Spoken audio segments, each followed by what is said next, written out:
ছায়া ঘেরা মেঠোপথ, বিশাল ম্যানগ্রোভ বন, পাকা ধানের মাঠ হয়তো দেখা যাবে এদেশের একাধিক অঞ্চলে, কিন্তু এই জনপথের দৃশ্যগুলো যেন একটু বেশি সুন্দর। এ যেন আর্ট পেপারে নরম তুলিতে আঁকা কোনো দক্ষ শিল্পীর ছবি। সবুজ রঙে আঁকা সে দৃশ্যের মাঝেই নীলা রঙে বয়ে চলেছে একাধিক নদী খাল। খালগুলোই সে ছবিকে করে তুলেছে আরও প্রাণবন্ত। ছবির জনপথের বাস্তব বাতায়ন দেখতে চাইলে হাঁটতে হবে চর কুকরি মুকরির পথে। ছোট্ট এক দ্বীপ চর কুকরি মুকরি। চর কুকরি মুকরির অবস্থান ভোলা জেলার চরফ্যাশন উপজেলায়, যেখানে মেঘনা ও তেঁতুলিয়া নদী মিলেছে বঙ্গোপসাগরে, সেখানেই চর কুকরি মুকরির অবস্থান। চর কুকরি মুকরি যেতে চোখ জুড়িয়ে যায়। দৃষ্টিসীমার পুরোটা জুড়ে সবুজ আর সবুজ। শান্ত প্রকৃতির বুকে নিজেকে বিলীন করে দিতে চাইলে একবার হলেও ঘুরে আসতে পারেন এ দ্বীপে।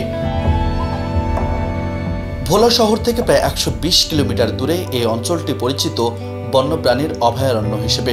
প্রাণ প্রকৃতির অবাধ বিচরণ দৃষ্টিকারে পুরো দ্বীপ জুড়ে রয়েছে ম্যানগ্রোভ বনবনানী। দেখা যায় সুন্দরী গেওয়া পশুর কেওড়া, নারিকেল বাঁশ ও বেতসহ বৃক্ষের সমাহার।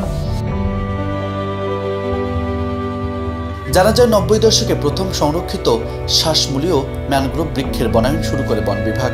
সে বনের পর্যায়বর্তন ধারা ও বংশবিস্তার আজ চর কুকরি মুকরিকে দিয়েছে সবুজ সমারোহ।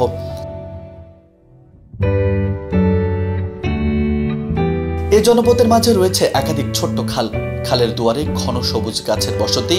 খালগুলো যেন আরো এক ধাপ এগিয়ে দিয়েছে কুকরি মুকরির সৌন্দর্য।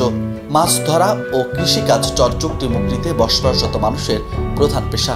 তাই এই জনপদ ঘুরে দেখে বোঝা যাবে জীবিকা ও জীবনের জন্য জেলেদের যুদ্ধ।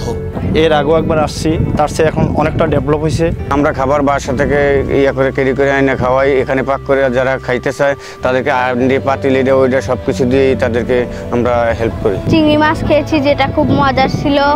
এরপর আমরা এখানে স্পিড বোটে ঘুরেছি। এখানে অনেক ভালো লাগতেছে, আমরা অনেক রকমের মজা করতেছি সবাই মিলে।